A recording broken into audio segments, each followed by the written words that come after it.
Hello guys, have a lovely Tuesday.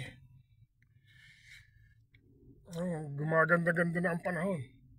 Pwede nang makapaglamyerda. Malaman kung saan makapunta. Siguro sa beach sa may Brighton. Whatever. Kung saan mayaya ng anak. Okay, yun yung panahon. Ganda.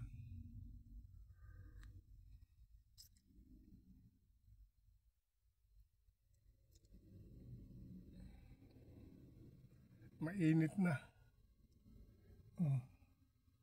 Andiyan na yung araw. Hindi katulad dati. Pakalamig at makulimlim. Ngayon, taas ng araw.